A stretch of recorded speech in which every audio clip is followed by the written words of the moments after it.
Good evening.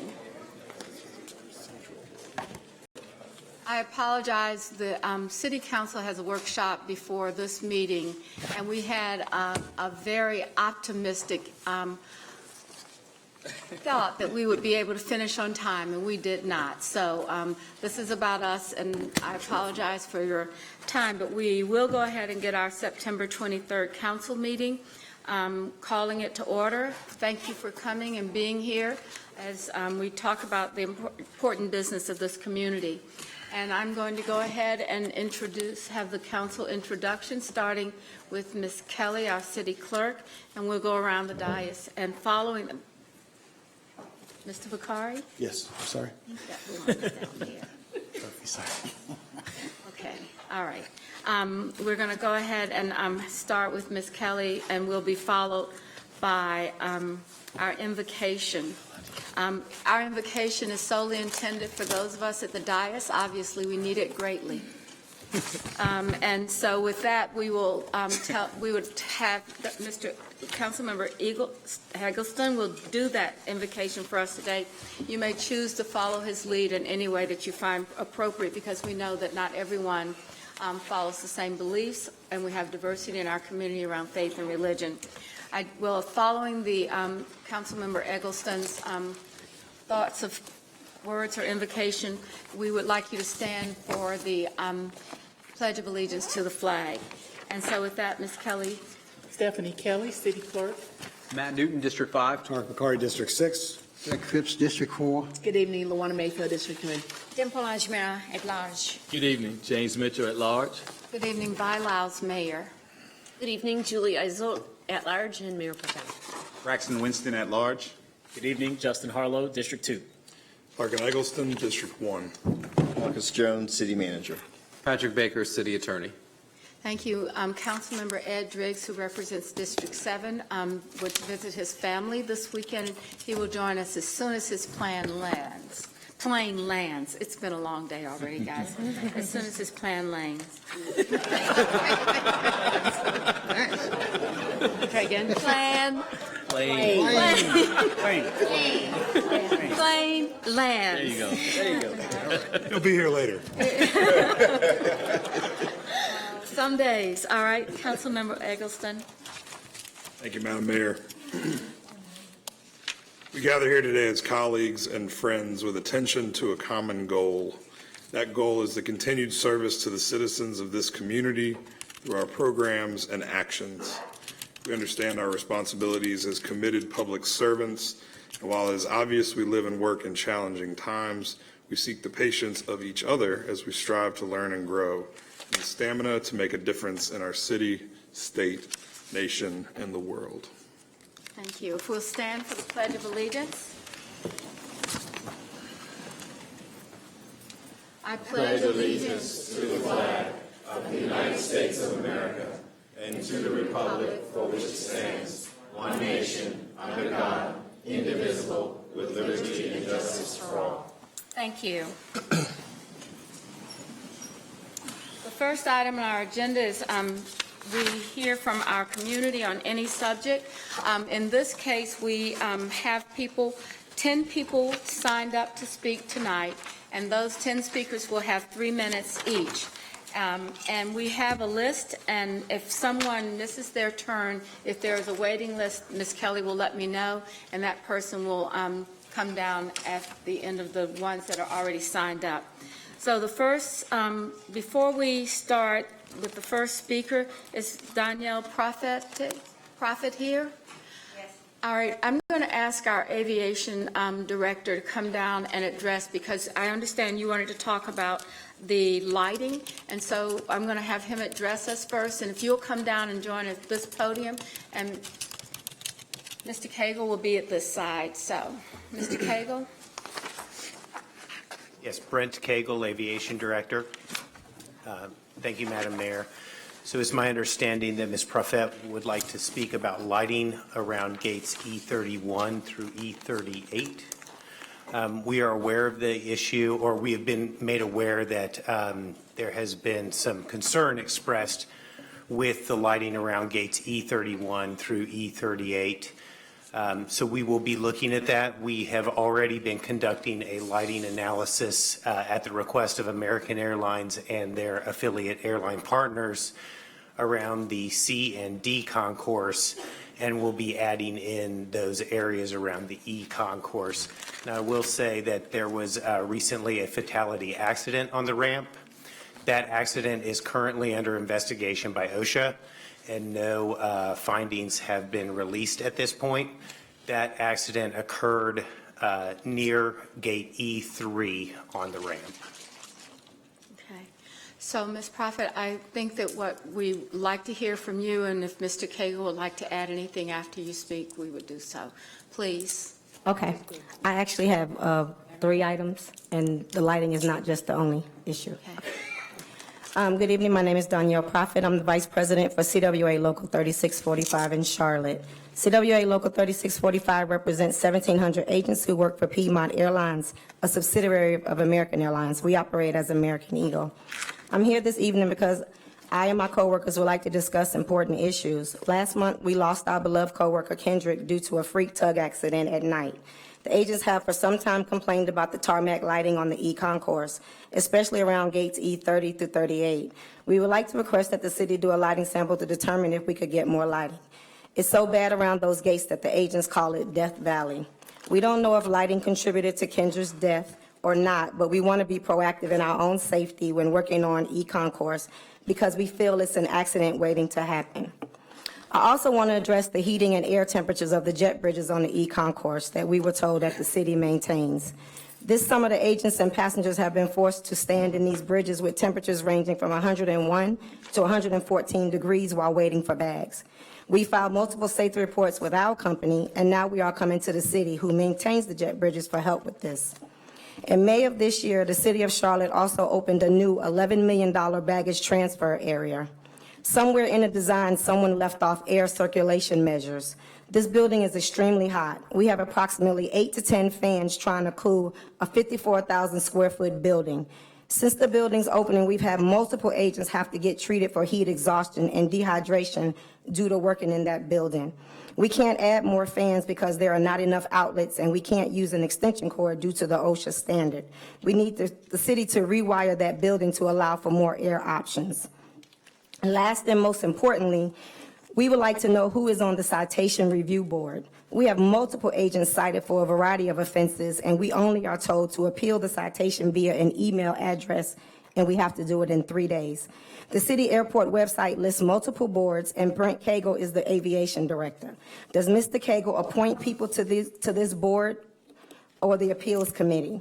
We would like to know, are we being judged by a board of our peers, or are we being judged by a bunch of suits who could never empathize with us?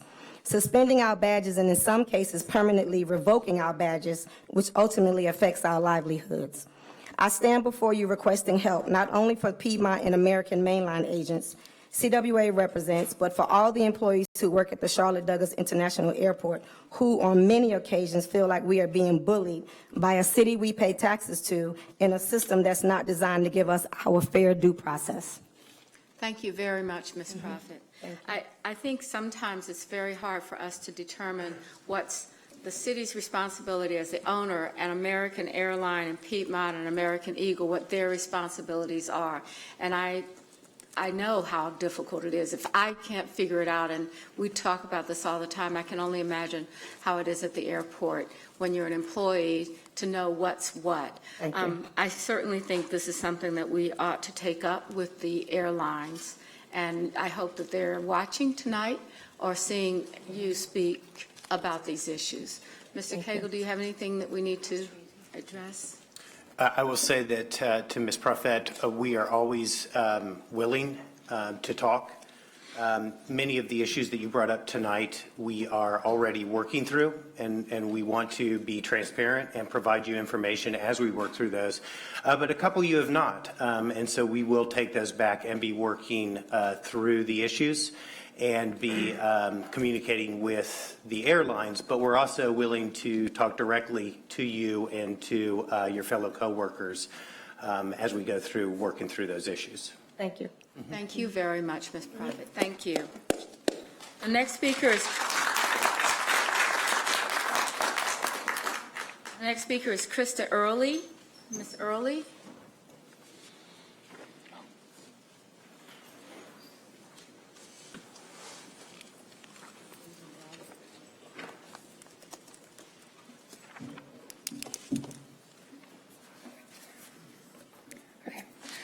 Good evening. My name is Krista Early, and I am the Clean Water Advocate for Environment North Carolina. I'm here tonight with Brian Kasher, who is a concerned Charlotte parent. I wanted to talk to you all today about the threat that lead in drinking water poses for our communities and our children. Current state law and federal law is not adequate or expansive enough to protect our children and does not require schools to test for lead.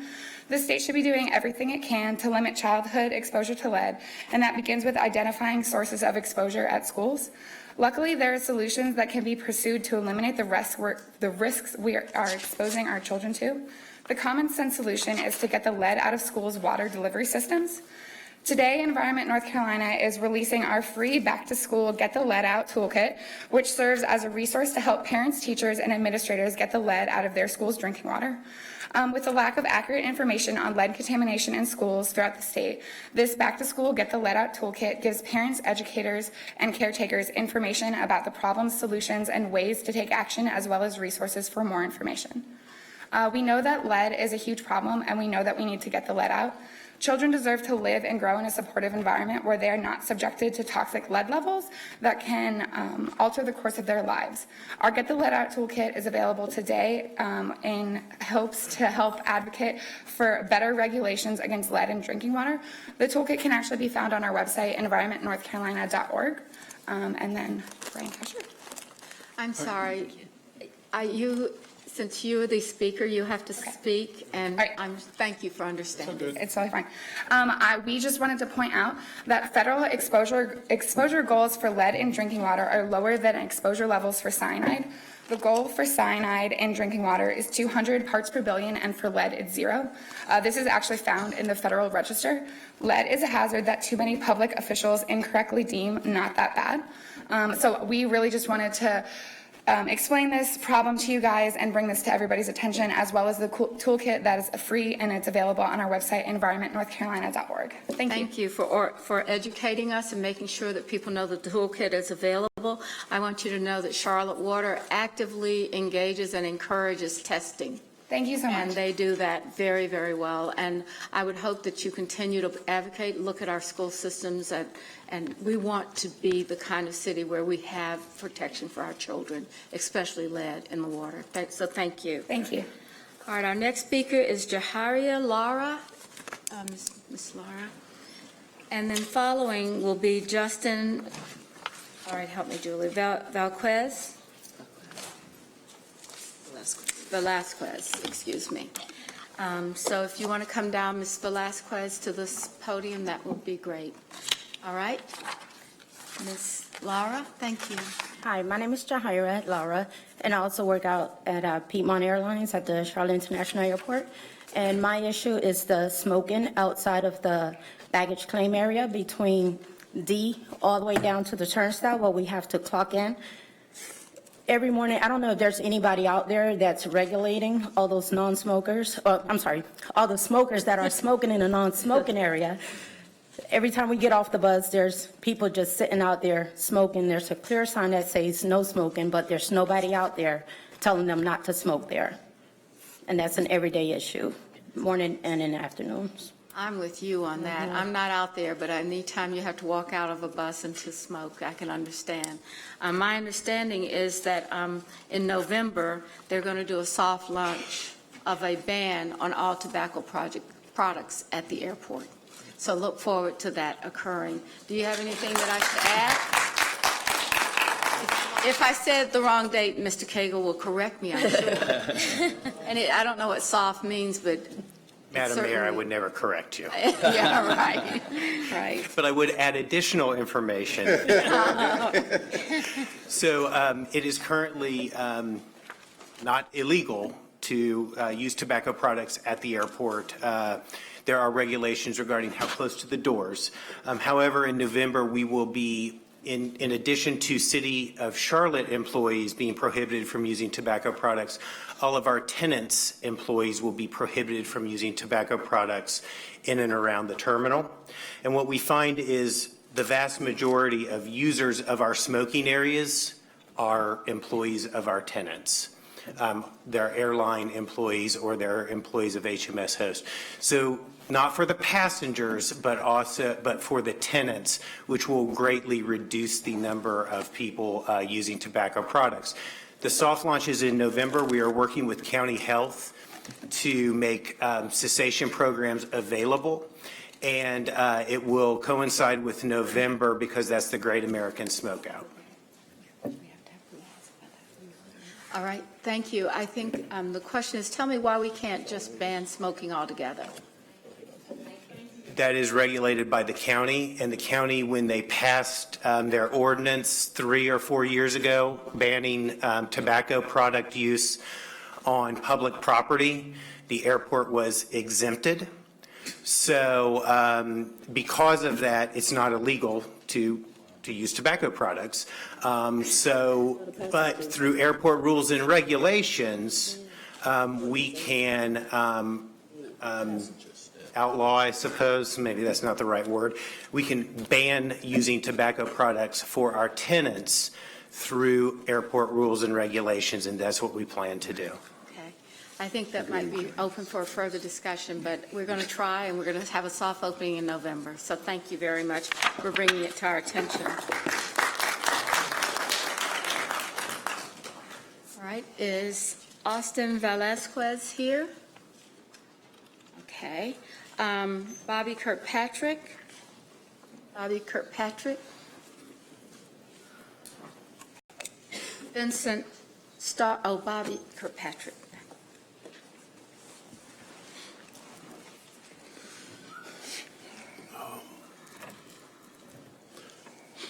Madam Mayor, esteemed council, my name is Bobby Kirkpatrick.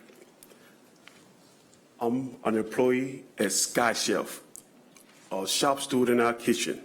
I represent 200 employees, which all of them work under a poverty level. And that's terrible for our community. A community that's growing, that's booming, and we work for a major airlines in American Airlines. What's happening shouldn't happen here in Charlotte. Not a bright city like Charlotte. Poverty wages are an eyesore for us, and we should be ashamed.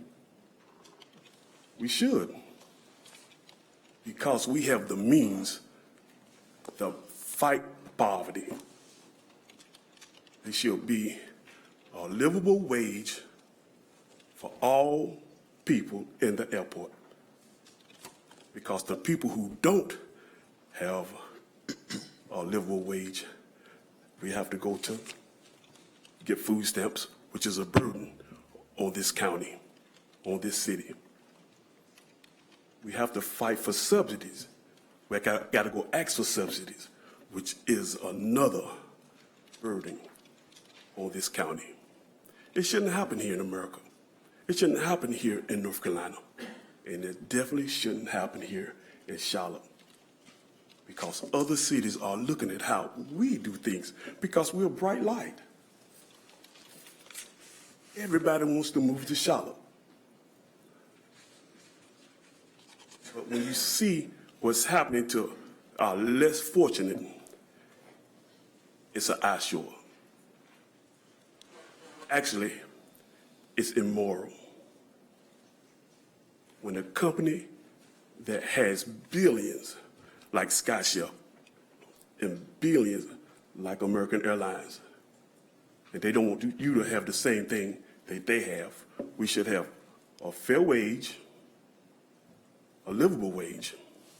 We should have health care, a good health care, cheaper health care. It shouldn't happen here in America. Not here in North Carolina. No company should be allowed to come here and treat North Carolinians like we're the sweatshops, not because we live in the South.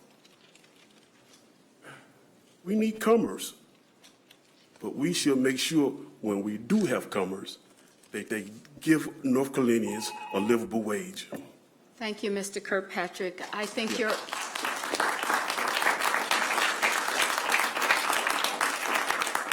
I know that your organization and your teammates have come down here over and over every week that we have the opportunity. I hope that people are watching this and hear what you say. So we really appreciate the ability to give you this forum to speak, and we understand those negotiations are going on, and we hope that people would see and hear exactly what you said, and it's not just in Charlotte. It is across this country, so thank you. Thank you. All right, our next speaker is Vincent Starks. Mr. Starks will be followed by Panika Palmer. Tamika Palmer.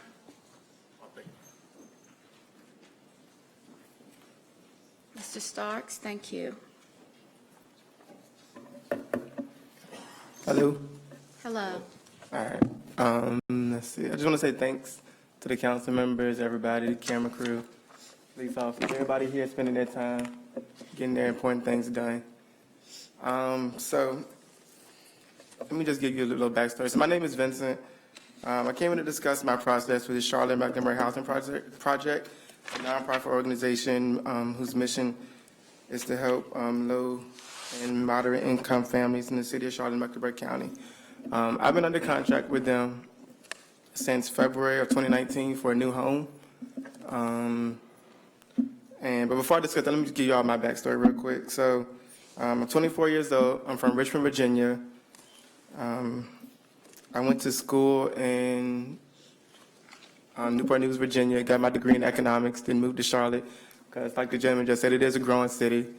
And I felt like it was room for growth here, and it was diverse. It reminded me of Richmond, just a little bit larger. So, I grew up and I went to the worst rated middle school and high school in my county. Ended up graduating with various honor societies, things of that nature. Then I realized when I was in school that I was taking out a lot of student loans, and I didn't want that to hinder me from growing. So I ended up finding a position that allowed me to fit my work schedule and make a substantial amount of money.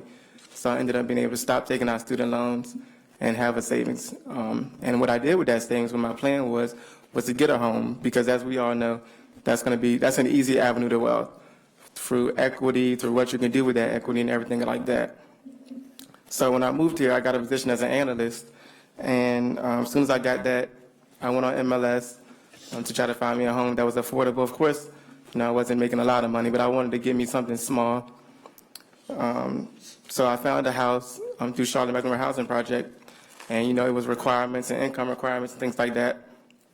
And so I sent the necessary statements, my pay stubs to the VP of that organization. And she personally approved me for that organization.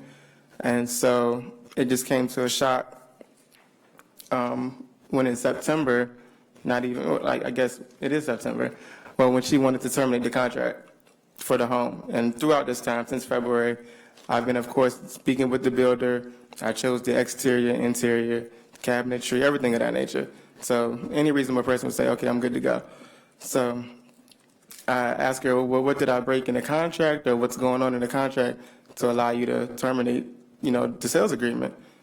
No answer, of course, just fluttering around it. So I was like, well, can I schedule a meeting with the president of the organization? So I spoke with the president of the organization, Julie Porter, of Charlotte Mecklenburg Housing Project. And just asked her up front, what in the contract did I break? And she... Thank you. I'm sorry. No, that's okay. That means your time is up. I think we're going to ask someone from our housing area to get your information. What I understand you to say is you had a contract with Charlotte Mecklenburg Housing Partnership, and it was rescinded, and you are uncertain as of why. Well, I know it wasn't, the reason why I know it wasn't anything factual, just because they sent me a mutual agreement thinking I was just going to sign it. If it was something I broke in a contract, they would have sent me a unilateral termination, which didn't require my signature. So I already reached out to my attorney to send him a demand letter, and they're still... So I think if you've got an attorney, the best that we can do is have someone on our team get your information so that we can forward that information to the partnership and get a response from them. So is Ms. Waddell, would you mind working with Sure. Mr. Starks? All right. And we'll continue. Thank you very much for your Thank time. you. Thank you for your time, everybody. I appreciate it. Okay, thank you. Yeah, right here. Oh, there, Pam's that way. Sorry, I said, I'm Ms. Waddell, Ms. Whiteman is over there. Thank you very much. Ms. Palmer, is Ms. Palmer here? Vanessa Kennedy? Vanessa Kennedy? Those are all the speakers that I have for this evening, and so. Wait a minute. Oh, Mr. Follett, sorry, I didn't get the right sheet. Mr. Follett, how are you doing? Thank you, we got more people.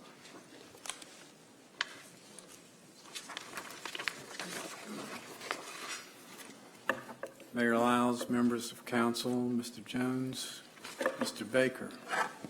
I'm Ted Follett. I'm with a community group called One MEC, and we're concerned about diverse neighborhoods and affordable housing.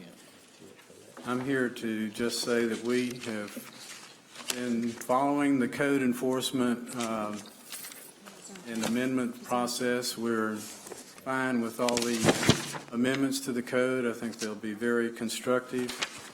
But we just want to enter a note of caution. If people think that these amendments are going to improve the code enforcement situation in these deteriorating NOAA properties like Lake Arbor, you're mistaken. The problem is not with the text of the code. There's nothing wrong with the code. There's nothing wrong with the enabling legislation. We have plenty of it.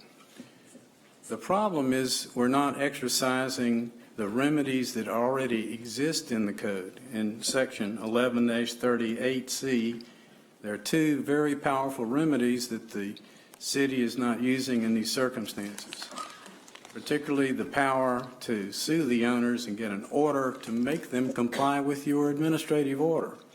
Right now, you have an administrative order. If it's not followed, you issue these fines. They ignore the fines, and the people that are still sitting there in these unsafe and unhealthy conditions. You have the power to go get an order from the court to make the owners follow your order.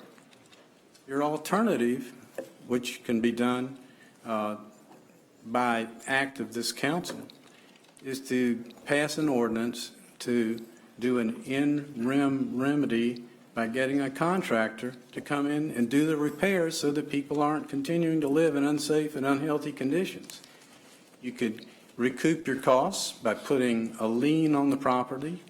If the owners don't pay the lien, you have the power to foreclose on the property. This is a way to get control over irresponsible landlords, which are in a gross minority, but to take care of the health and safety concerns that you all share. Finally, it's important to understand that relocation, particularly in the context of these large apartment complexes, is not a viable alternative for two reasons. One, there are not simply enough affordable housing in the community for your contractor to relocate people, especially on the scale of a couple of hundred people. And secondly, you don't have enough money in your contract with your contractor so that they can pay some subsidies for those tenants to have another place. Thank you, Mr. Follett. We will be having a public hearing specifically on the minimum housing code that we'll be hearing from the community before the council reviews the recommendations from the committee, council committee, to implement. So thanks very much. Thank you, Mayor. Our next speaker is Cornelius Dancy. Cornelius Dancy. Joseph Margolis, you'll come down and speak.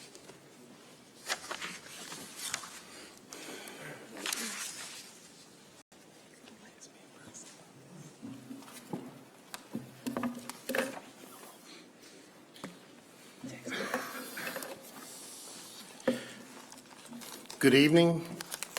I'm here to share news tonight that some of you might not be aware of, and the reason why I know that is because the chair and the vice chair of the Neighborhood Development Committee, which oversees public safety, they weren't aware of this.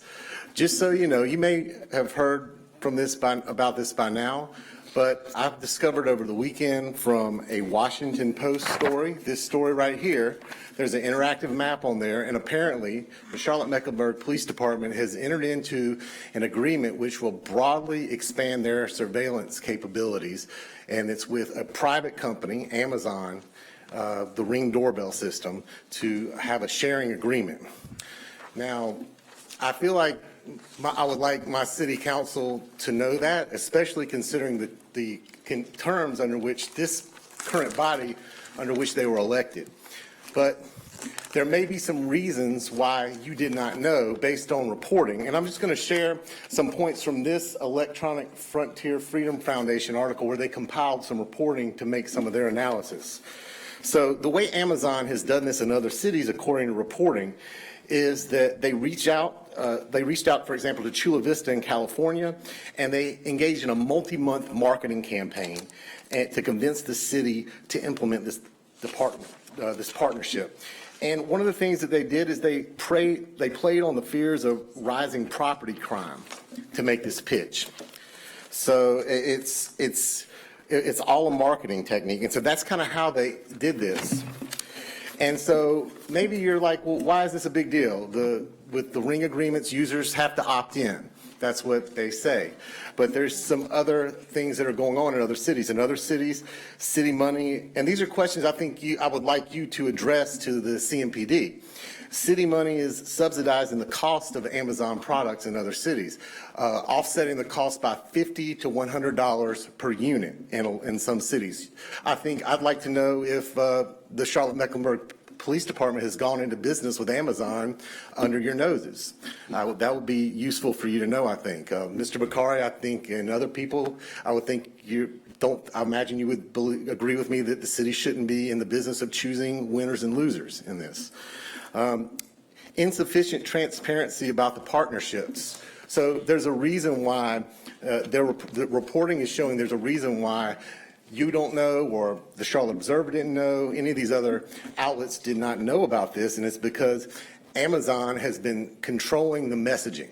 So the police, they've been working with the police department, writing or approving the messaging. And so think about that. This is one of the points that the EFF piece makes. A multinational corporation in these other cities is deciding what's in the public interest to be communicated about this service and this agreement. And I will submit all of these documents. Thank you very much. I'm not going to have you submit them. I'm going to actually ask Deputy Chief Stella Patterson to come down, and I'm going to ask if the city is subsidizing any agreement with Amazon, if we're in the business with Amazon, and address the question on what our message is if we are doing that in that service. So, Deputy Chief Patterson, I think we're good. You can go ahead and have a seat, and we're going to have Deputy Chief Stella Patterson address the issues around video sharing with CMPD and specifically with Amazon. Yes, ma'am. Good evening, Mayor Lyles and City Manager and City Council members. CMPD does utilize the Ring app. It's called the Neighbors Ring app, and really it is a digital neighborhood watch that allow police officers and law enforcement and the public to access information free of charge. So to answer your question, are we in business or are we subsidizing Amazon? No, this app is available completely free of charge to residents as well as to law enforcement. And it is an app that the residents have to opt into. So in no way does CMPD or any law enforcement get any information that's not public information in using this app. Let's go a little bit further here, just to make sure that we address these questions. What you're saying is that it is an app free of charge if residents choose it, but what are they choosing? Are they choosing it on their Ring? Maybe I should be, you're going to do it at my level, not Mr. Bakari's, because I don't know anything about it, and he probably knows way too much about it. So what are they choosing? Are they choosing a security service or through the Ring app and many others, and they're choosing to opt in on an app that they can do? And how many, or are people making that choice? And what do they choose to get? Yes, Madam Mayor. So this is an application that you have on your phone. In fact, I have a Ring camera at my house, and I have that option where I can go into my camera and opt in to allow my neighbors as well as law enforcement agencies to see my videos. So they are my private videos at my residence that only I can give permission to other people to see it. So there is no way in which, I think the gentleman mentioned that CMPD is expanding our surveillance capability. That is not true because the videos are not ours. We don't have any surveillance available. The resident has to allow the police or anybody else to view those videos. Okay, so I'm going to say it back to you, that if I decide to get a security service that includes a doorbell video, I can opt in if I see my packages. I think Ms. Isel and I were talking about, I had the packages when I walked out and they weren't there when I got back. If I choose to report that to CMPD, I can upload that photo to CMPD. If I choose to just let it go, nothing goes any further. Is that Somewhat, correct? yes, ma'am. Actually, you're not uploading the video. It's in the Ring application. I'm sorry, the same difference to me. I'm just, Yes, you know, ma'am. whatever. Yes, ma'am. Well, no, this is. And that video is just available. It isn't important. I'm not saying that it's not important. I'm saying, is it my choice to show the video to CMPD? Yes, absolutely. Or can CMPD see it without me making that choice? No, ma'am. We cannot see the video at all unless the resident makes it available to other neighbors and to the police. Okay. Mayor. So Deputy Chief Patterson, you're going to have to stay tonight because we're going to have a discussion about this on our agenda at the end of the meeting. Okay? Yes, ma'am. Thank you. What? Yeah. We're doing what? We're going to have a discussion. We've got conversation here. We still got the public hearings that we have to do in the business. We're going to come back and ask her to be here at the end of the meeting for the discussion. So we're going to add an agenda item to. It's not an agenda item. It's a topic to allow you guys to talk about. I can't recognize So everybody. so are you saying during council topics is when we're supposed to bring this up? Well, no, I'm going to say that we're going to bring it up and follow up at the end of the meeting with this conversation, because I think I had 3 to 4 people to be recognized, right? Right. But the speaker who brought us up during the public forum and the public is, you're having the, we're going to cut this off now and have it at the end of the business meeting. That can be any time between 10 and after. Well, we got zoning after 10, so Just do it. I'm just, all right, so you guys want to continue the conversation right now? All right, let's go ahead. So I recognize Dr. Harlow. Thank you. Deputy Chief, thanks for being here. Mr. Margolis, thanks for, I know you sent some emails to us over the weekend about this. I guess mine is just a clarifying question. I don't have Ring. I'm familiar with it, familiar with folks posting to various neighborhood social media groups with videos, packages, and about other things like that. My question is allowing the police department or for neighbors to see those feeds, do neighbors have to, or does anybody with that service have to do that each time, or is once you give access, that access is always there? Once you give access, it is there until you withdraw the access. So any videos that you might have related to anything that's occurring at your residence, it becomes available at that time. So it does increase the surveillance then, because then you have to opt out after the fact for anything. It's not kind of one-off, it's not certain time limits or anything like that. No, but the neighbor allows or makes the video available for the public or for their other neighbors. I know this is problematic for us because we are all trying to figure out how this works. Mr. Margolis, I appreciate you bringing it up, but I think the best thing for us to do is probably schedule a time for you to come in and us to understand, because if we're still trying to figure out how it works, you're asking, well, this is it. I don't and think then- this is a question just for Mr. Margolis. I imagine that this will be on the headlines of all the papers in the morning, and we're going to have this And conversation. we will have the publicly. conversation publicly, yes. That's all I'm saying. We will have the conversation, but I don't think everybody is ready to address it right now.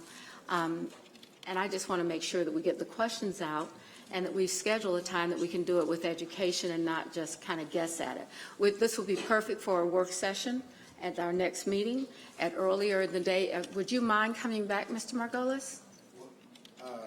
depends what it is. I will get you the time and effort and we'll send it to you by text.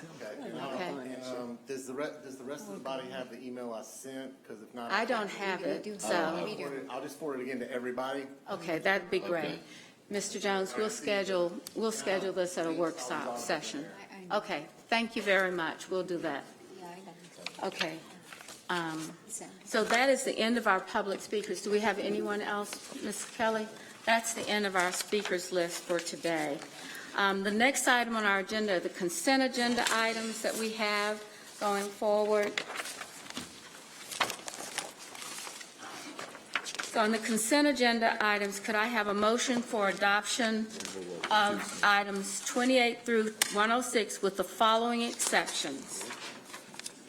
Item 29, item 53, item 59, item 76, 79, 80, 82, and 99. Items 53 will be for recusal for Mr. Mitchell. Can I have a motion to recuse Mr. Mitchell? Okay, and all in favor, say aye. Aye. Okay, and then we'll have a separate vote on the remaining items. So can we have a vote now on Can we item? pull out 51? I have council comments for those, so I'm going to go to comments now. So we have a motion for adoption of everything through items 28 through 106 with the following exceptions: 29, 58, 59, 53, 76, 79, 80, 82, 99. Do I have a motion? So moved. I have a second. Okay, we are now I'm going to recognize the following folks for comment. The first one being Mr. Newton, item 28. Thank you, Madam Mayor. This is the first item on our consent agenda. It's an item to appropriate funds for the construction of the new police station at Independence and Conference Drive. This is an important step towards meeting our public safety goals, particularly in East Charlotte. This combined with the Hickory Grove division, which is going to be completed later this year, will place two new police divisions, or two new police stations in East Charlotte. This one's actually scheduled to be completed fourth quarter 2020. So this is really wonderful news. It's going to cut down on response times within a 19 square mile area, create more capacity. Approximately 100 employees will be staffing this particular site. It will improve neighborhood connectivity and make our community safer. It will also improve facilities and morale and be LEED certified and have a public art component. Wanted to let everybody know, so thank the council for their support in this, and then let everybody know that we will be having a groundbreaking for this particular station tomorrow. It's going to be at 10 a.m. at 6025, that's 6025 East Independence Boulevard. Thank you, Madam Mayor. Thank you. Mr. Bakari, item number 36. Yeah, I just wanted to quickly mention for anyone who's been following along at home and holding us accountable on things we've said, that we have something tonight, item number 36, the mayor said, Intelligent Transportation Systems Projects Engineering Services. Part of this, the vendor HNTB is part of it. That was, if you remember, during the Blue Line extension, we did have a bit of a challenge during an audit that we had found some overruns in cost. We continue to monitor that. HNTB does a lot of work for the city, obviously, but we just want everyone to know that we are staying vigilant with our commitment to make sure we finalize all of those audits in the scope with the city auditor and ensure that we don't have price issues as we experienced before. Thank you. Item 51, Ms. Mayfield. Thank you, Madam Mayor. As we, unfortunately, a number of them have had to leave, but as we have our representatives from Unite here tonight, this is the item regarding the actual catering lease at the airport. I do want to share that along with Reach, we listened and we heard from our partners within labor, and we reached out, a number of my colleagues, Mr. Winston, myself, the leadership within American, and shared our concerns, even though by law we cannot mandate, but it is clear that there is a conversation where they heard our concerns. We cannot mandate. The state General Assembly is a different conversation. On the same note, I'll be leaving out tomorrow to Detroit, where there's a major strike going on with GM, where I'm going to be right out there with them protesting. So I get it, I understand, but I do want to acknowledge that the leadership came down immediately and had conversations with us. There are conversations still happening within labor itself, and American does know that once those contracts are done, they are prepared to pay more. I don't know what that more is.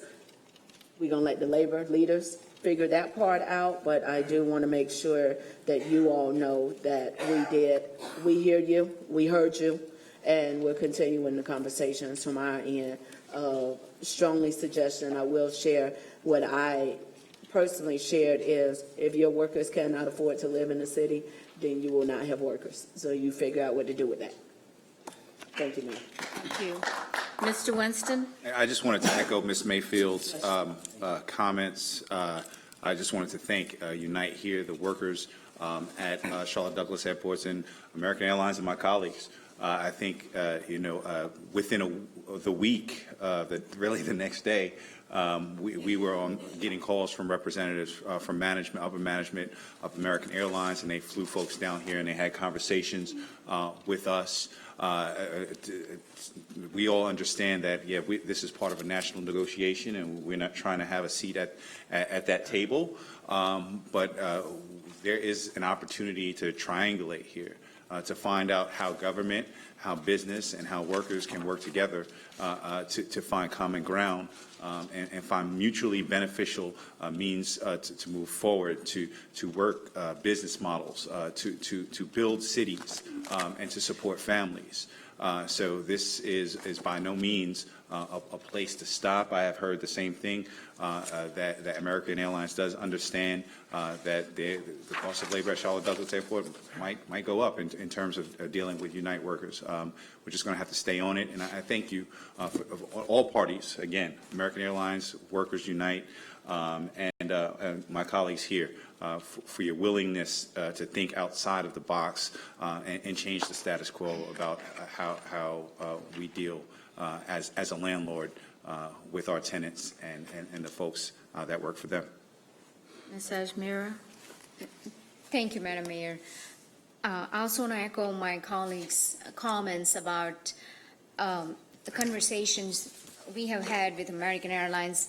I want to personally recognize Tracy Monteros and American Airlines for facilitating the conversations with the leadership there. And I had expressed some of the concerns when Unite Here memberships had met with me. I understand the conversations are continuing, and we will continuing to be part of that in terms of what we hear. We'll certainly relay the message to you all. But at the same time, I think it's important to realize that this is not just American Airlines. We are seeing that with other airlines as well. And I appreciate the leadership, Jacob, you had brought to the table in organizing the labor we are seeing, and just organizing everyone to speak out when we see some of these inequity issues. And I hope that with this negotiation, we will see some sort of positive result that not just for Unite Here workers, but workers across the nation, where we have livable wages for all residents. All right. Item 61, Mr. Phipps. Thank you, Mayor, members of council. I just wanted to highlight this voluntary annexation at the interchange of Rocky River and I-485 of 77 acres, where the petitioner purports to build a Birkdale-like facility and complex along that Rocky River, Hood Road, Back Creek Church Road corridor, consisting of a pedestrian-friendly mixed-use center with 102 single-family homes, 275 multifamily units, 131,000 square feet of retail, a hotel with 120 rooms, and a 50,000 square foot cinema, all located there to amenitize my side of town and and my main man, Mr. Newton's side of town as well. Yes, so it's good that, you know, that we're going to have this kind of amenities up there at the Harrisburg exit, at the Rocky River exit, and I look forward to approving this voluntary annexation into the city of Charlotte, right on the border between Mecklenburg, at Mecklenburg County and the Cabarrus County line. Some great amenities coming to the area. All right, so we have a motion and a second for the consent agenda items. All in favor, please say aye. Aye. Any opposed?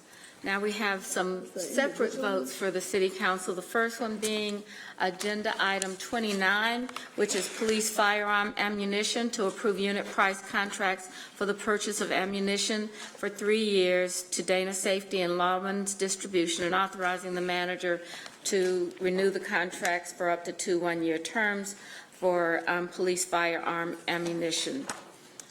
So that's a, do I have a motion? To approve. We have a motion to approve, second.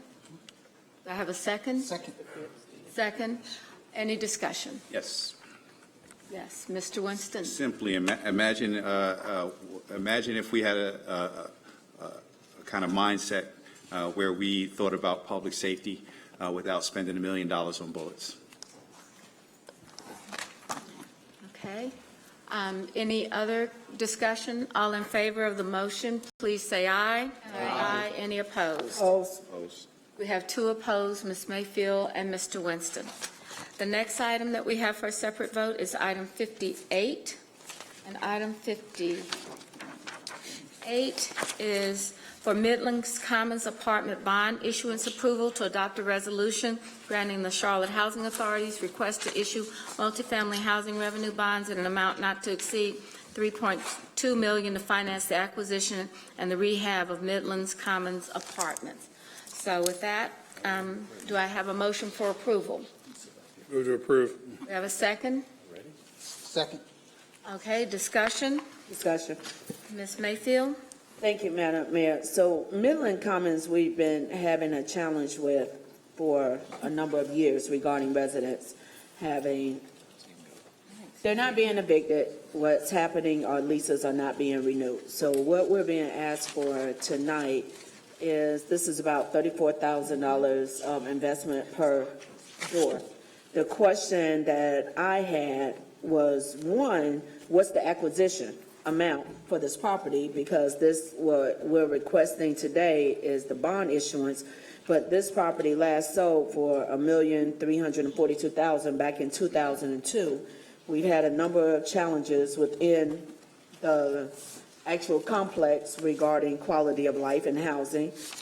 I'm concerned, without knowing exactly how much we're saying, we're just saying that the amount is not to exceed $3,246,000, but it's not really giving an idea of in previous investments or future investments outside of around $32,000 per individual unit that's going to be invested. So it will be helpful for future council to be able to get a little bit more information, because we seem to have, unfortunately, a pattern of every few years investing in same properties, expecting a different result. Thank you. All right. Is there any other further discussion?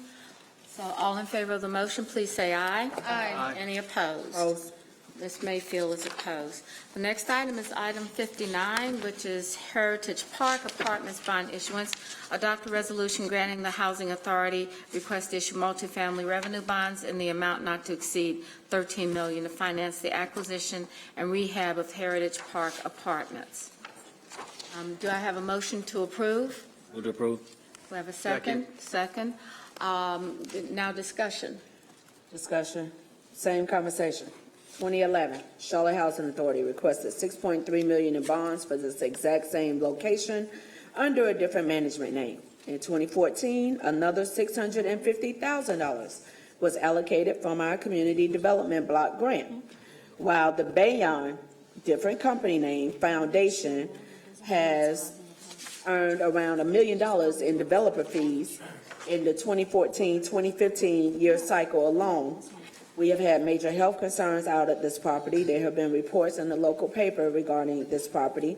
We have made investments, and so far from those investments, who are really benefiting are the owners, both Melinda and Robert Coates, because again, this property has changed names, it's changed hands, but we keep putting in large dollar investments into it and still having people in a quality of life condition that is subpar at best. So at some point, because the last request that we did was within the last 4-5 years, because when it's presented to council, it's not presented to council with all the history of, we can trace this back to 2011, and we have spent over $6 million and some change on this one address.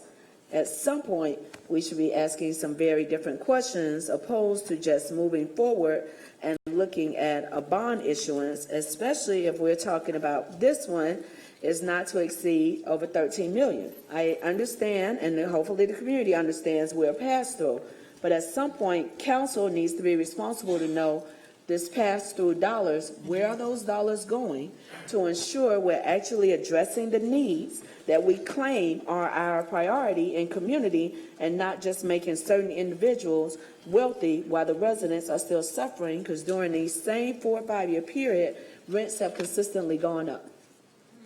I want to agree with Ms. Mayfield on this one, Mr. Jones. I think that we should actually ask for a report from the Housing Authority. If they're issuing these kind of revenue bonds for these units and still coming to us for property through our housing trust fund, I don't understand how that's working or why it's working in that way. And I think that we ought to have a report, because if we're going to end up doing this investment over and over again, instead of actually getting to the core of a renovation, to actually, dive, if you have to take down the walls and do all the HVAC again, I think that's appropriate. And we don't get that information without some understanding. And I want to ask our board of the Housing Authority how they look at this, because I don't understand the process either. So I would agree that this is something that we've seen, and if it is a predictor of what NOAAs are going to be, then we've got a problem with what we're talking about. So are they using the same criteria for NOAAs that we are? Are they actually doing revenue bonds funded by the rents and just doing it as a pass-through? Then we need to look at that differently. I just feel like the capacity for people at Heritage Park to pay back 13 million plus interest is inappropriate for the way we're trying to do housing right now. Mr. Winston? I think, I thank you, Ms. Mayfield, for asking these questions.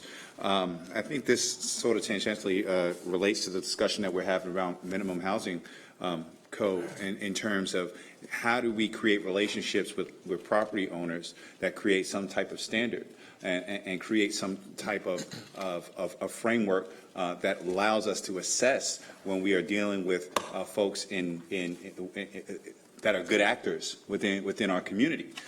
This calls into question that approach, because on one end you have a Lake Arbor where those property owners are hiding behind loopholes in regulation standards for monetary gain. Ultimately, it seems like there's a possibility. I don't know enough about about the facts of the backstory to this, that there's concern that you have a property owner that is working with either the city or a quasi governmental agency to purport that they are good actors.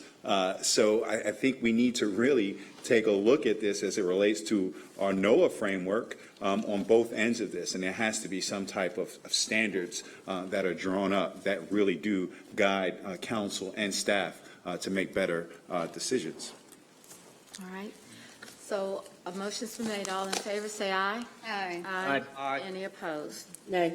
Okay, Ms. Mayfield is opposed. And Mr. Winston is opposed. All right, now we're ready for our public hearings. We're going to open the public hearing, and we have, do we have any speakers for the 3 public hearings that we have advertised? So I'm going to do this. I'm going to just read it and ask for a motion to open and close all 3, if that's okay, in one motion. So I'd like to ask for a motion to open and close the following public hearings. The the public hearing for Columbus McKinnon Corporation Business Investment Grant, the public hearing and decision on Catawba Plant. I guess we have to do here a decision there, so we can't do that, sorry. I did not read far enough ahead. All right, so for the item number 9, we have to open and close the public hearing for the business investment grant for Columbus McKinney Corporation and approve the city share of the business investment grant for Columbus McKinney Corporation for $36,000 over 5 years. Motion to open, close, and approve. Motion to approve A and B. Second. All right, we've opened and closed, and we have approval of, and recommend approval of B. All in favor, say aye. Aye. Okay. So extra. The next item is 10, and it is a public, may I have a motion to open and close the public hearing for the Catawba Plantation Townhomes voluntary annexation, as well as a motion to adopt the annexation ordinance with the effective date of September 23rd. Motion to open, close, and adopt. Second. We have an open motion and a second. Any further discussion? All in favor, say aye. Aye. All right, the last public hearing that we have is item 11. May I have a motion to open and close the public hearing for Miranda Village voluntary annexation and a motion to adopt the annexation ordinance with an effective date of September 23rd. Move to open, close, and adopt. All right, we have a motion and a second. Any further discussion? All in favor, please say aye. Aye. Mr. Manager, do you have a report? You just have the 30-day memo that's in front of you. Okay. So the manager provides us a memo, basically covering, Mr. Phipps? I have a question, a request from the staff on these voluntary annexations. I would like to know how much of the ETJ do we have left to annex in the county into Charlotte? I mean, is there a way to get that, to get how much ETJ is actually left for us now? We can do that. Okay. 75 square feet. Thank you. A lot more than that. Okay. So on October the 7th, we will have a work session on the comprehensive plan, and we will add the videos from Ring or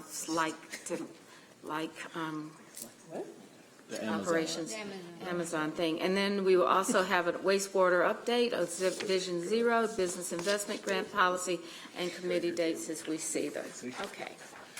All right, so with that, the next item on our agenda is item 13, amended and restated interlocal cooperation agreement and memorandum of agreement for Brooklyn Village. Adopt a resolution authorizing the manager to execute an amended and restated Brooklyn Village interlocal cooperation agreement between the city, the county, that preserves the leverage for the development of affordable housing and the redevelopment plans for Brooklyn Village, as well as an amended and restated Brooklyn Village memorandum of agreement among the City of Charlotte, Mecklenburg County, and the Charlotte Housing Authority. You've had this before you in your material. Do I have a motion for adoption of the resolution? I'd like to make a motion to defer this, and I would like to send this into Neighborhood Development Committee. I don't think we are informed enough about this to extend this another 10 years. There's a lot of questions that I have. Regardless, I have a second. Second. And Luana seconded.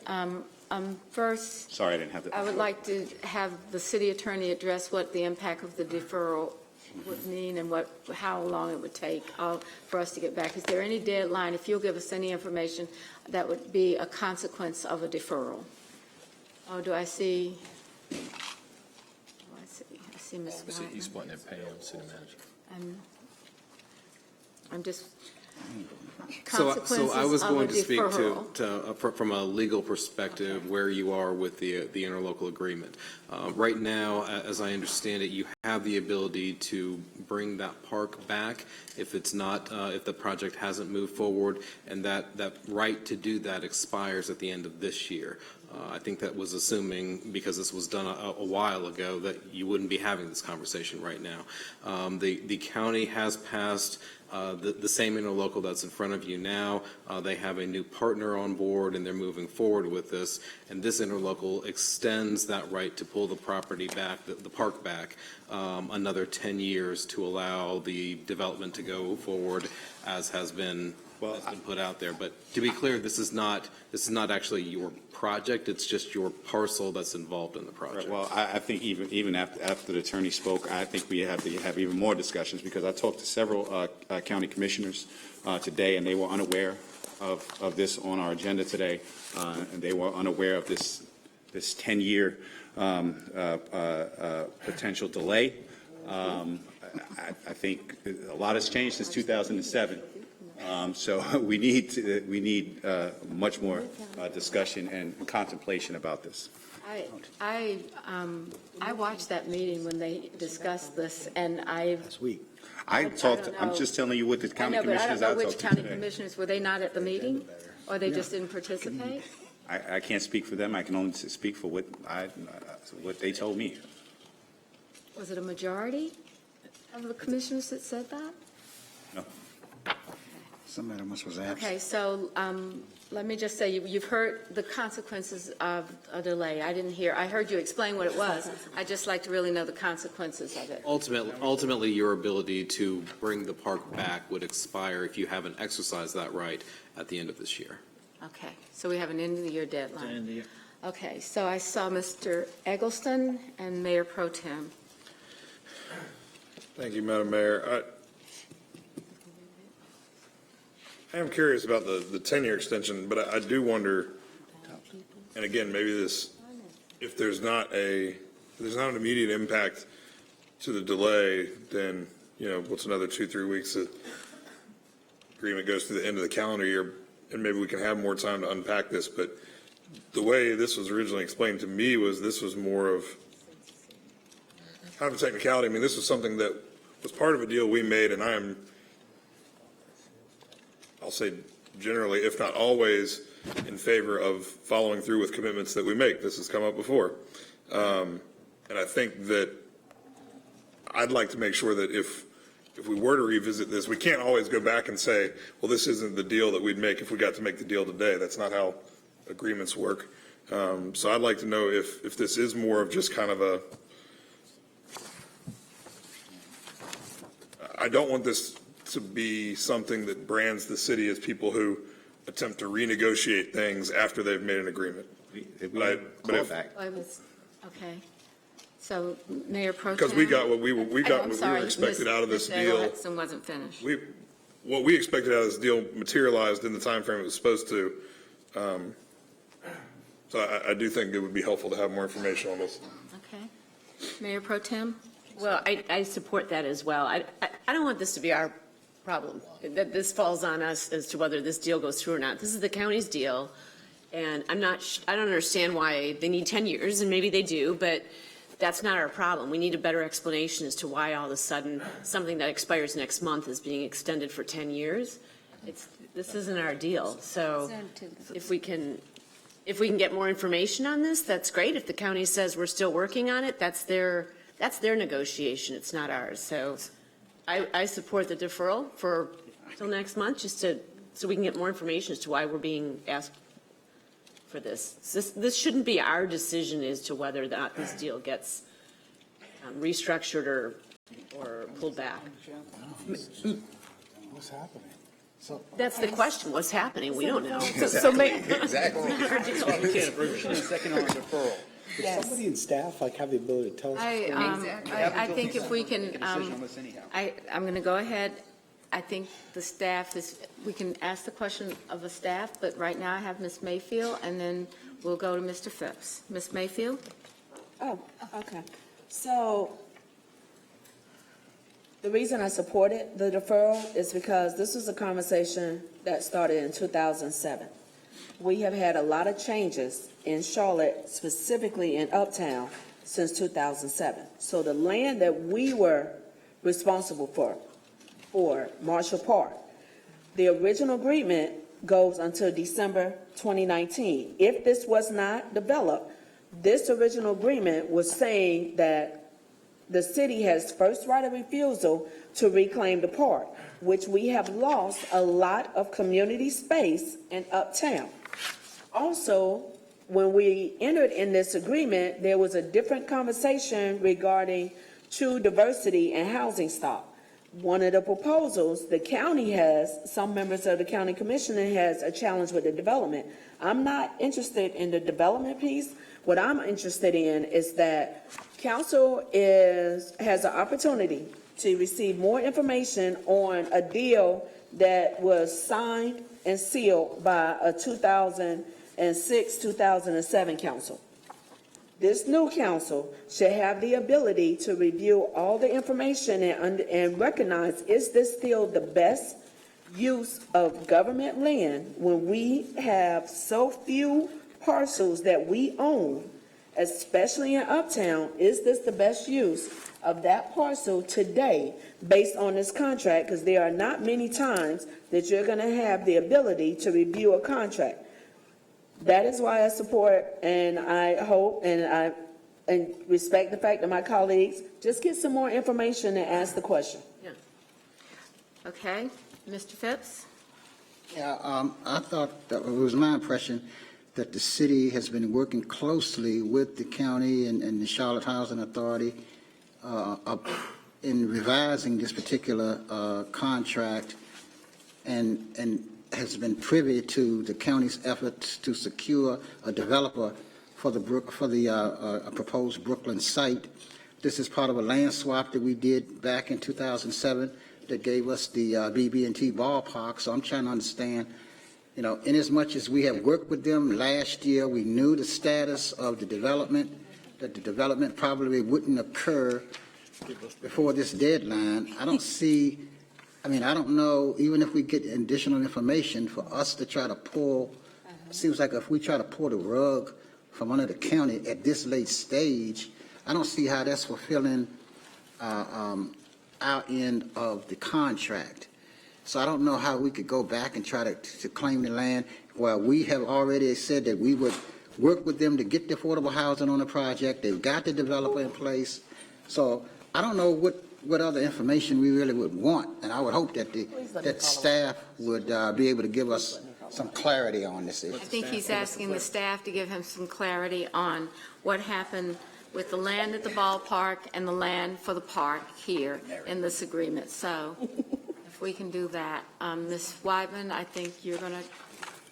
So sure, thank you, Madam Mayor and Council. Let me attempt to address some of the things that I've heard tonight and try to bring some clarity to this agreement. As has been stated, what you're being asked to do tonight is to extend for another 10 years to allow the development to take place. The development is a pretty comprehensive development, and it will occur over 3 phases. The first phase will include retail, office, housing, and a hotel. The second phase will include more housing and retail and a park, and the third phase will include additional housing and retail. If you might recall, this development dates back to, is related directly to the 2nd Ward Master Plan and the 3rd Ward Master Plan and the swap to get the Knight Stadium. So the Knight Stadium is up and running, and so the idea here was to maintain a park that was in Brooklyn Village and to also have affordable housing that was also severely lost with the Brooklyn Village. So this agreement allows another 10 years for the development in the 3 phases to be fully realized. There is a developer in place. The county has selected a developer. They're ready to go. As has been mentioned, the county approved this back in June, and so the city is the next body to approve this development. All right. Is there any other question? Mr. Winston? Councilmember Mayfield had a follow-up to Phipps. I'll defer to her unless she doesn't. You know what? 2 months and 2 weeks. Go ahead. The other thing that I would add also is that this has been updated to include more affordable housing that was in the original development, and that will also include affordable housing, 30 units for folks earning 30% and below, all the way up to 80% and below. And this developer has committed to accepting Section 8 housing vouchers as well. Mr. Winston? Some of my colleagues have been asking me questions. This, might I add you, this is not we're not asking, somebody else is asking us to change the original deal. We have held up our end of the deal. And our past council in 2007 put a clawback for 10 years. And excuse me, at the end of 2019. And we're approaching that point. I would like to believe that my previous colleagues did that for a reason, that there was some wisdom there. So the idea that we are amending it is giving is just forgetting about the wisdom of that council. So I want to explore why that was put in there and ask these questions and see about this. I will also say this is not about the developer. This is about the deal. I'd like to note that the RFQ, original RFQ, when we first put this land swap in, called for the preservation of 5 acres of park. The final RFQ came back at 1.6 acres of parkland, and that has nothing to do with the developer. That has to do with the RFQ that was developed. We are in a county that is dead last in terms of public park space. We have made a commitment on this council of building better neighborhoods that includes all of those amenities, including open space and parklands. We have done our part, and we are looking, we have to decide whether the original deal should be held up or we should allow somebody else to amend that deal. I hope we are able to do this. I hope that we don't just get emails about this, but this is put into committee so that we can have a decent discussion amongst our colleagues and our staff to figure out the best way forward and recommend that to full council so we can have a really pragmatic approach to what the future of this Brooklyn Village deal will be. Okay, so when this came forward, it came from the attorney to say that this was a requirement that the contract had in it. So that's what we're being asked to do. I think the key question is making sure we ask the questions that we want the county to respond to, because they are the partner to the agreement. So right now I have, why the year in to take the property, or after, I think Mr. Winston said that. Info on the use of the park, I think Ms. Mayfield did that. How the swap occurred, since we've already swapped land, what is the consequence of not swapping the land? So that's another issue. But I'm just asking to make sure that we get the list of questions that we would like to address so that we can forward it back to Mecklenburg. What I'm saying is that, no, I don't think we don't have enough information to even ask the proper questions right now. Just as Ms. Mayfield was talking about these past, during our consent agenda, we need a full understanding of the whole history of this from 2007 to now. So we can have the opportunity, and this is why I say we should put it into committee so we can suss this out amongst colleagues and deal with the same shared information, and so we can give a fair shake to staff and their fair shake to the county to have a real, full, comprehensive discussion around this. I think you have to, I understand that. So I had Dr. Harlow and then Mr. Eggleston. Thanks, Mayor. I support this coming to the committee and then allowing a full kind of layout of the history, and then also what our role, whether that's a very narrowed scope role or not, or can our role be widened in it based on these terms. I don't know if anyone thought this would take this long and that we'd even be at this point. And so for whatever reasons, and the contractual language brings it back to us, so we have maybe a fortunate or unfortunate opportunity to address it. But I think I wasn't up here, and most of us weren't when all of that was going down. And so I think that's the true reasoning of why we want to get this back. I agree. We don't even know all the questions to ask yet. And so, and if we got till December, we can get 2 to 3 committee meetings in by that point if need be. I don't even think it's going to take that long, though. And so, I just think that versus just sending questions just to get back in email versus saying, hey, here's a structured time, commissioners can come, folks that were involved can come, sit down, and staff can have it out with us, and we can ask those questions in a publicly broadcasted format. Mr. Eggleston? Thank you, Madam Mayor.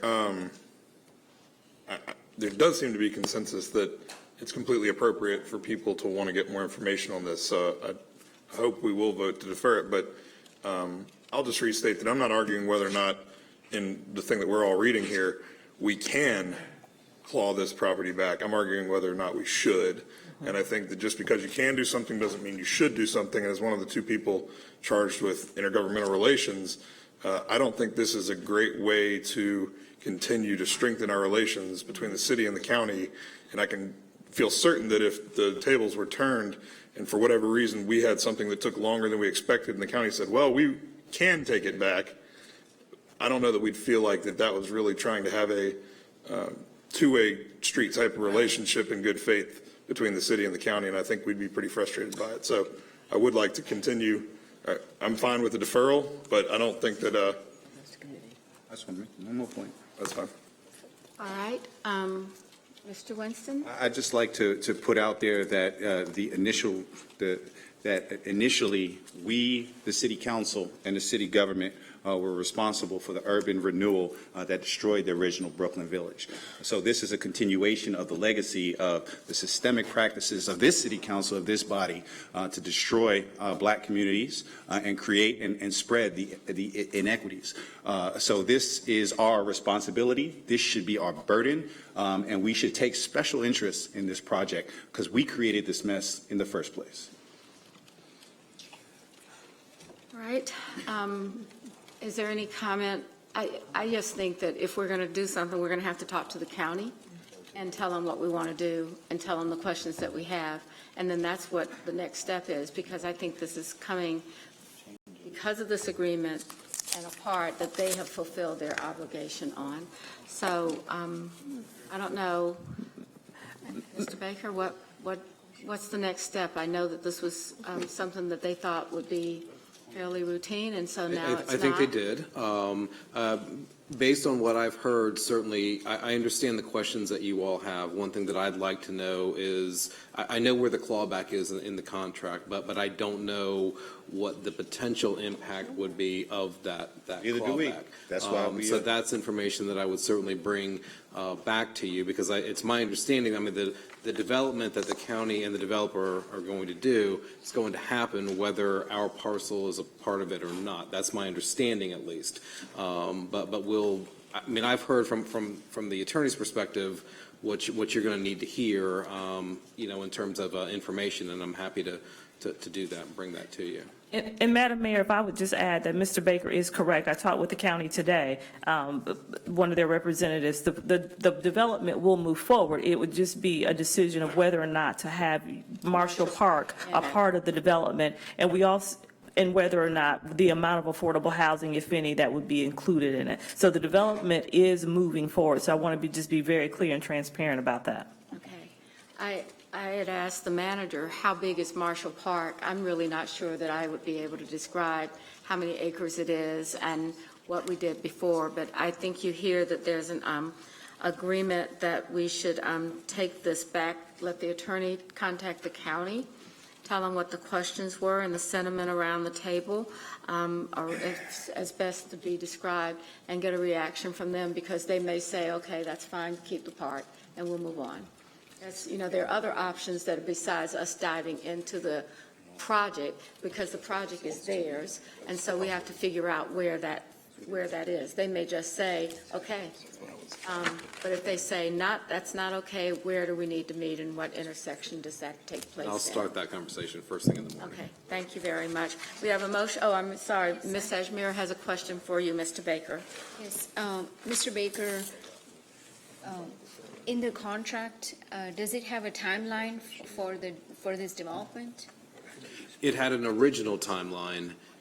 I think it was around 10 years, and that's what we're at. We're at the end of that timeline. No, I understand that, but in terms of multiple phases, Yes. there is phase 1, there is phase 2, there is phase 3. Is that part of the contract?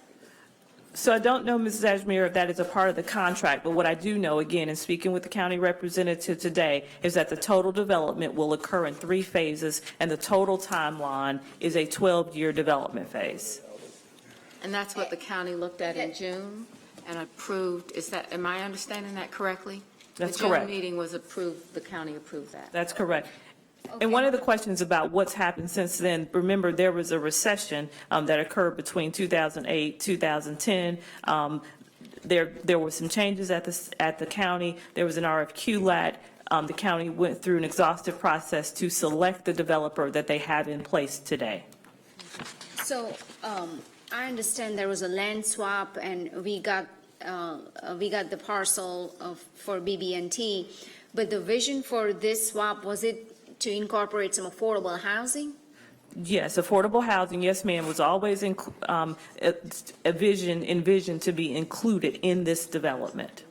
So if we, I know we still have until the year end, Mr. Baker, and I don't need an answer right now, but what happens if council decides to not extend an agreement? What does that mean? Do we get that parcel back? I would just like to understand that.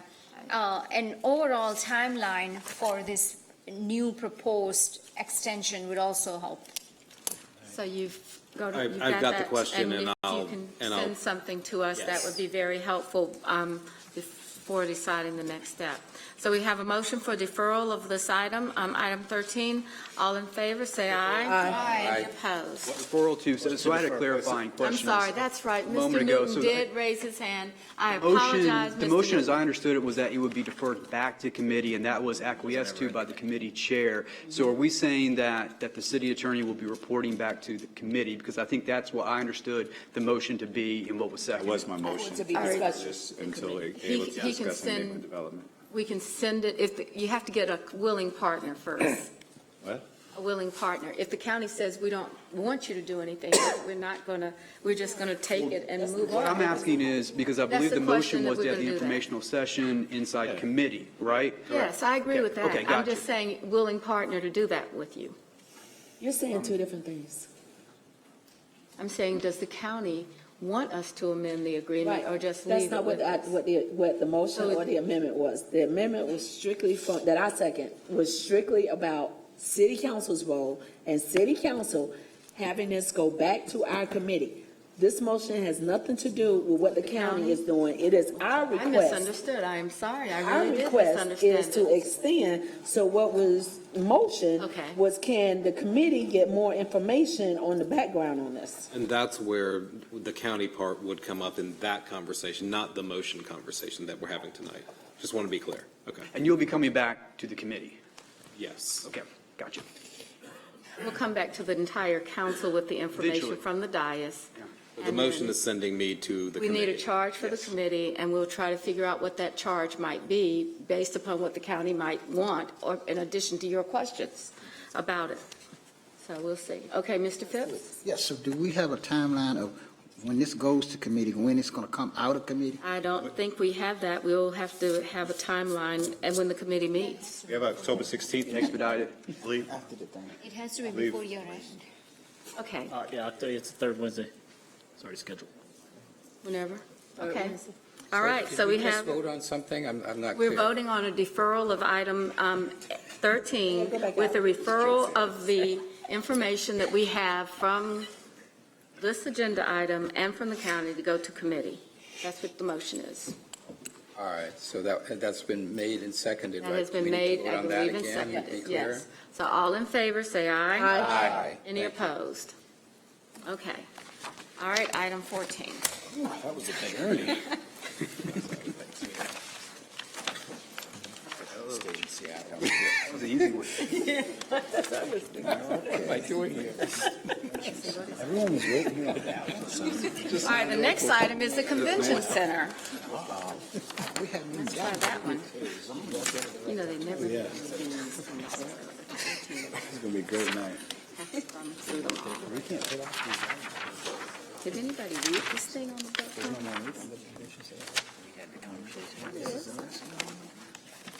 Next item is authorize the city manager to negotiate and award a guaranteed maximum price of $114 million to Holder Edison Ford Leaper Company for the construction management at-risk services for the Charlotte Convention Center Phase 1 renovation project, and adopt a budget ordinance appropriating $11.9 million from the Convention Center Tax Fund for the Convention Center Phase 1 renovation. We had a number of items of discussion about this at the meeting. Do I have a motion to take action on this item? Mr. Mitchell. Mayor and council, thank you. And Mayor, you're right. I think at our dinner briefing, there was a lot of questions by council particularly around what is left in the Convention Center Tax Fund. And so, talking to my colleagues, I think we need to get comfortable that we're not depleting that fund. So I'd like to make an amendment, if I could, additional action C. Council, you remember we appropriated $30 million to buy land right beside the Convention Center for a hotel. I think when you look at the market of hotel, that market is doing extremely well without city playing a role. So my action C would be to take the $30 million, reprogram that, and to put it back in the Convention Center Tax Fund in order to cover the $11.9 million. So I will add A, B, and C as a part of the motion. We have a motion. Do we have a second? Can we? What? Could you say that again, please? Yeah. We can discuss it, but I need a Second. we have a motion and a second. All right, so do you want to further explain? Yes. Mr. Mitchell's going to further explain, and then we'll start the discussion. So, Larkin, remember, I think at a retreat, we earmarked $30 million to purchase the land right beside the Convention Center. Right. Only thing I'm asking. The Duke land, that corner? Yes, Right, sir. okay. I'm just asking, we reprogram that $30 million for placeholder and put that money back in the Convention Center tax fund. All right. I have Mr. Driggs. Mr. Eggleston, are you did have your hand up first. Do you want to wait a minute, or? Are we All right, Mr. taking Jones? away the All option right. to use that 30 million for what we had talked about using it for? Yes, and my explanation would be, Ms. Eggleston, if you look at remember we did it for a hotel, first for a hotel. If you look at the hotel market now, the private sector has done an excellent job of going there and buying land and building a hotel itself. Part of this renovation will connect a walk-through to the Westin. Yeah, I don't know that, and I don't know if this is the right forum to get this far into the weeds on it, so feel free to stop me, but I don't know that the specific use of that land was as critical as the option to have a contiguous parcel there and not have someone else in that block, essentially. So I kind of see the idea here, but I'm wondering if we want to relinquish that possibility. I think that what Mr. Mitchell is saying, there seem to be concerns at the dinner meeting about having sufficient funding to do Yeah, that's this. And that doesn't mean that we wouldn't have the contiguous land. It would just be a project that would be on a list that we would look at with the manager coming back and ensuring that there is sufficient to adopt the budget ordinance as it is.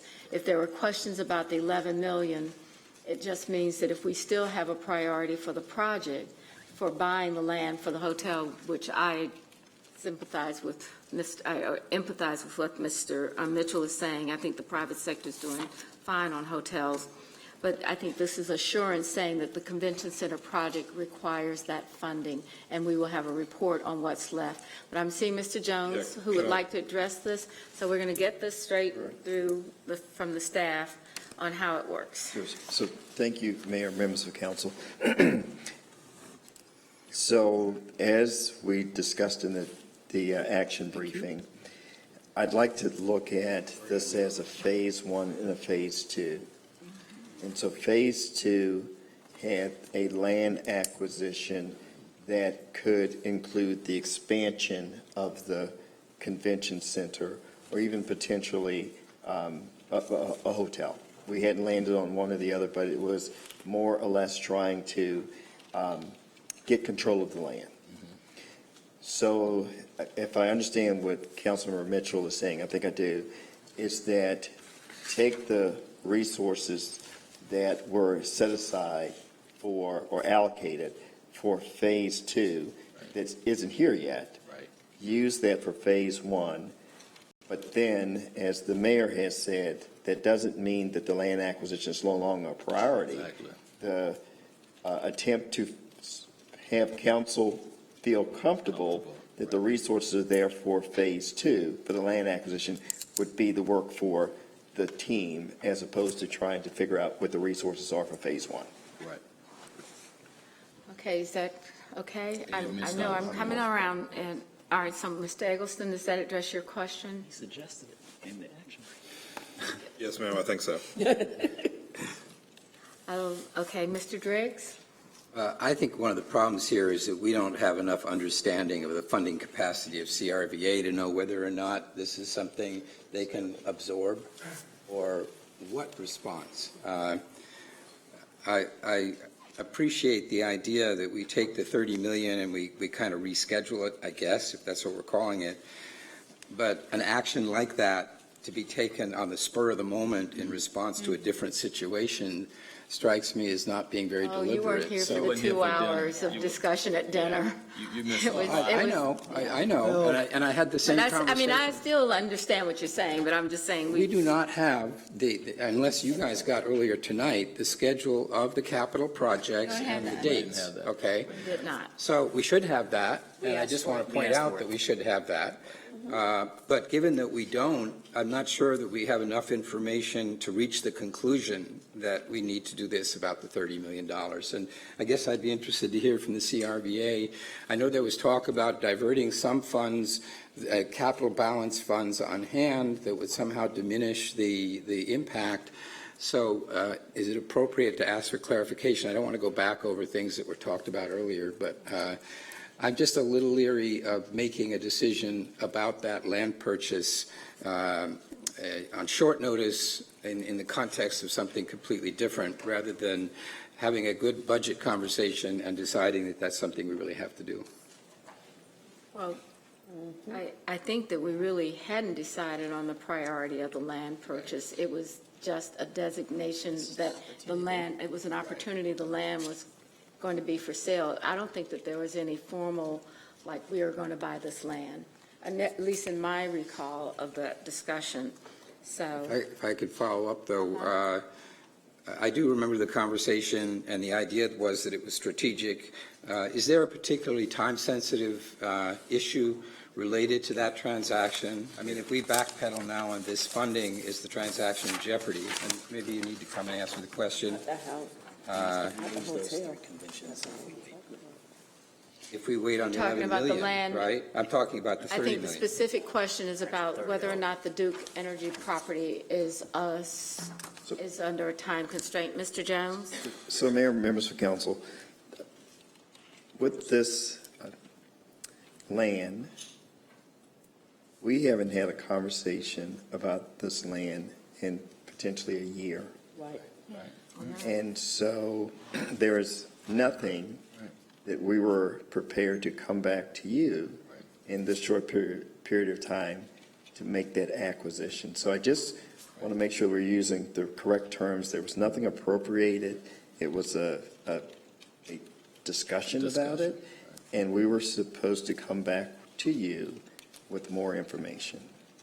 So to put my question differently then, is this thing we're talking about a pretty nominal kind of change in presentation and a deferral of a commitment, or are we jeopardizing any possible pending transaction if we are seen to be stepping back from the commitment or the allocation of the 30 million? Yep. So once again, words mean a lot.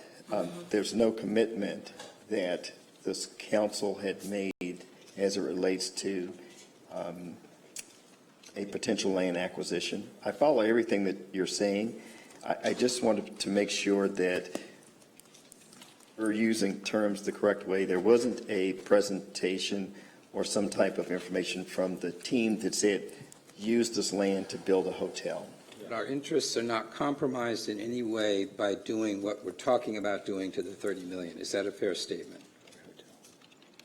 I'm not sure if our interests are compromised by doing that. What we had talked about earlier at the action briefing was the concept of capacity.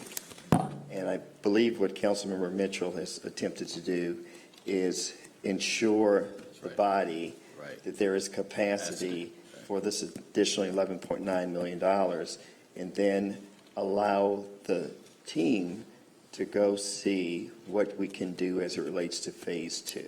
So am I remembering incorrectly that there was talk about taking funds, a fund balance of some kind at the CRVA and using some of that to help pay for this? Yes, there was a question about the fund balance of CRVA, and there's been a little bit of misunderstanding or dispute between what's in it. So as opposed to going in and having a discussion of what may or may not be there, we're trying to resolve for the 11.9 million. All right, I mean, I apologize for missing the earlier meeting. I'm trying to get up to speed, but I just want to make sure that we can take the 30 million and call it something different and not compromise anything that the CRVA is trying to do. Yes, no? I don't know how we would compromise. I think that that it does not compromise because we've never approved, we've discussed, but never approved, and that was just an estimate.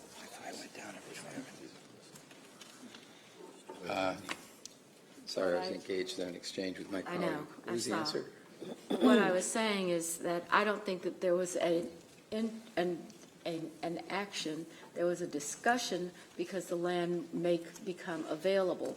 But there is nothing that was anything more than a discussion. 30 million was an estimate, and the money is in the fund for use. And if the convention center, and what they said today was the convention center to maintain its competitive edge and to be able to do the number one priority, what I heard, and if you cannot, is that we have a convention center that we can book events in that we would not miss or lose. So even if there was some allocation for land, I would assume that the convention center stability for stability and ability to earn money for the community and the hotels would be our first priority. So I think when you say interest, I think the interest rests in having a Charlotte Convention Center that lies up or builds up to the booking that we have. And Tom went over that to say he's negotiated with the hotels the time the construction would be taking place, and he's also booked major events and small events based upon the timing for the construction to happen. I think they've worked really hard to do this project and to get it to this council, and we have adopted the 110 million.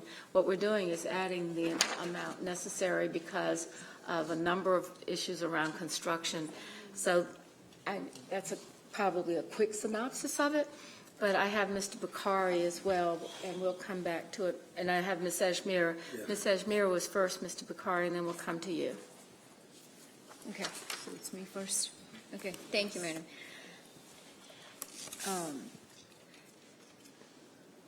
I know at the retreat we talked about $30 million, but there was no commitment that council had made.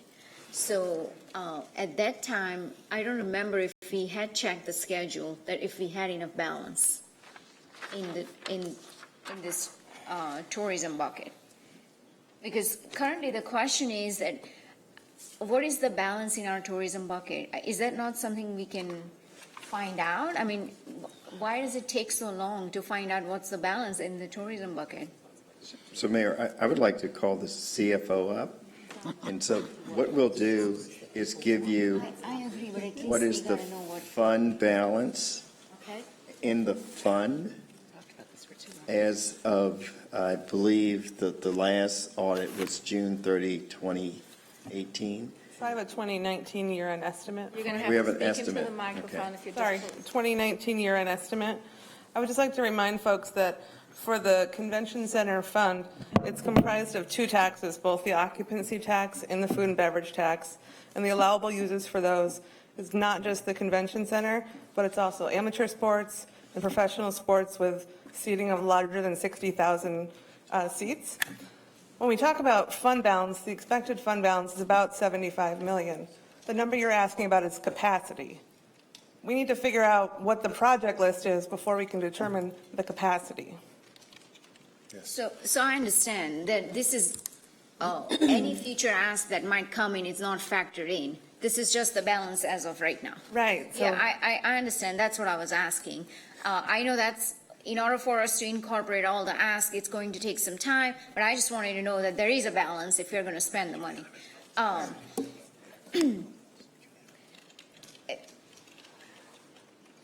So was this 30 million factored in that 75? Was that, or was So not? the 30 million would be a project that would be contemplated when we're looking at capacity. Okay, so that's not factored in. Sure, so the capacity, I'm just going to make up a number, let's say it's 500 million. We don't need all 500 million sitting in a fund because we would borrow and there'd be portions due every year. They're apples and oranges, really.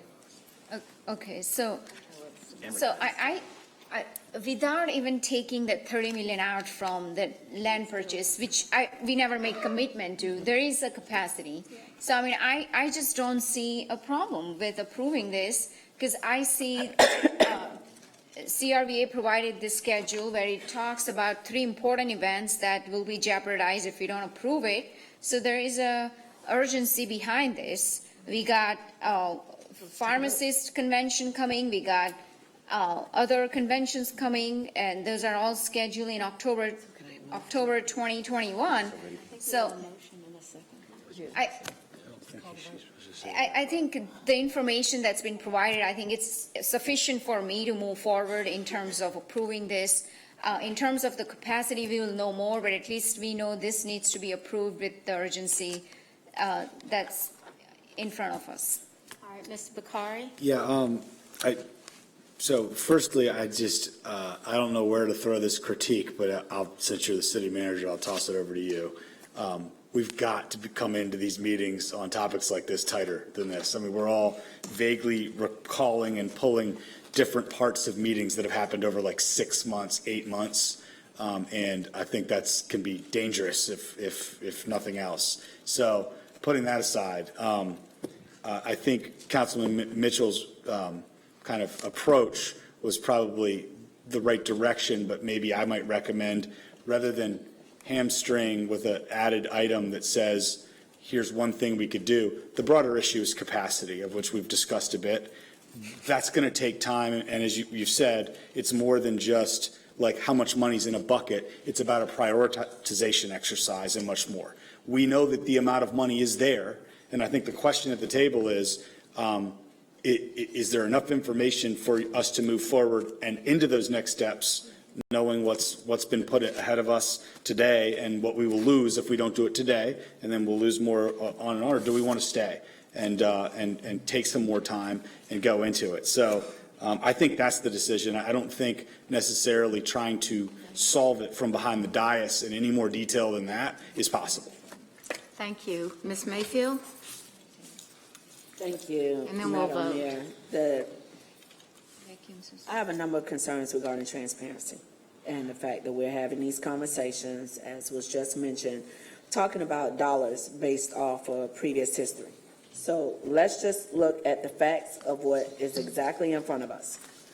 The request that's in front of us is asking for us to authorize for the city manager to negotiate and award a guaranteed maximum price of $114,500,000 and to adopt a budget ordinance appropriating $11,900,000, not including the amendment to add another 30 in here that we think we have, because we talked about the possibility of having 30 and what we would do with it without ever seeing that we had 30.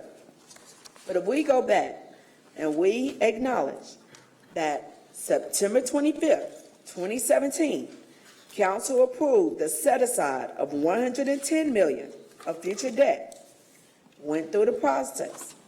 Upon successful completion of the pre-construction phase, Council approved an initial CMAR contract November 26, 2018, not to exceed $98 million.